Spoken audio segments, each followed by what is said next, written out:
kongresni ambasador vsekakor je neko priznanje in zaupanje okolja, ki me je predlagalo. In seveda tudi obvezo, da nekaj postoriš na tem področju, ampak to že itak delam.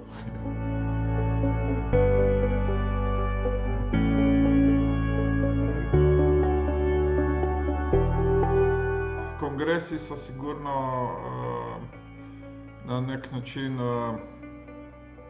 osveževanje nekih dejstev, znanja, zavisi kakšni so, tistega trenutka običajno usmerjeni v prihodnost. In prihodnost je seveda tista, ki mislim, da je ključna za jo razumeti, se v njo vključiti in seveda tudi kaj doprinesti na tem področju.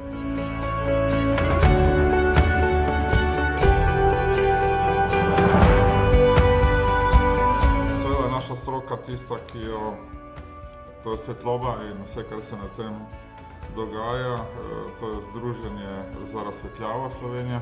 Ko pripeljemo ljudi, seveda so očarani.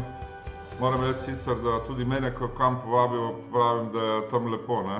V principu lepo je povsod, če znaš videti, kaj je dobrega. Vse, kar organiziraš in to z namenom, da nekomu pošlješ sporočilo, je vedno izjemno koristno, ker drugače drugi ne vejo.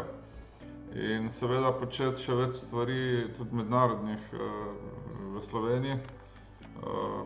Zagotovo je to pozitivno za okolje, za državo in za vse posameznike.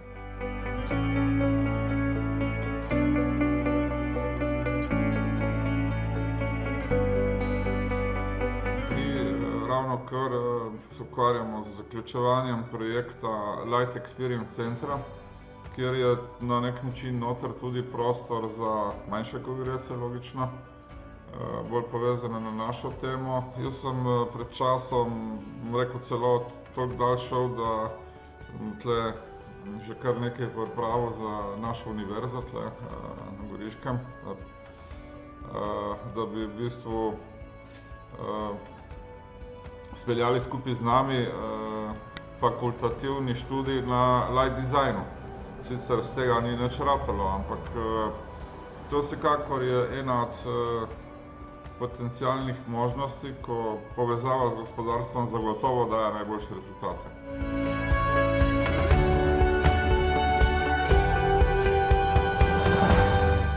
Bodočnost kongresnega turizma ali pa samih kongresov se bo zagotovo malo spremenila, pa ne zaradi covida, ki ga imamo danes, kot oviro združevanja večjega števila ljudi, ampak zaradi bistvene poenostavitve na medijih, kot danes midva komunicirajo, ki jih je kar nekaj.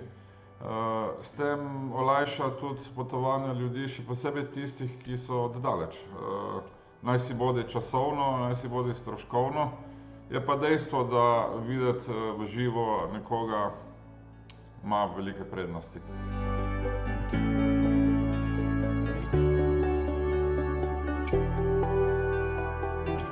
Srečanje je ključni element ne samo v prodaji.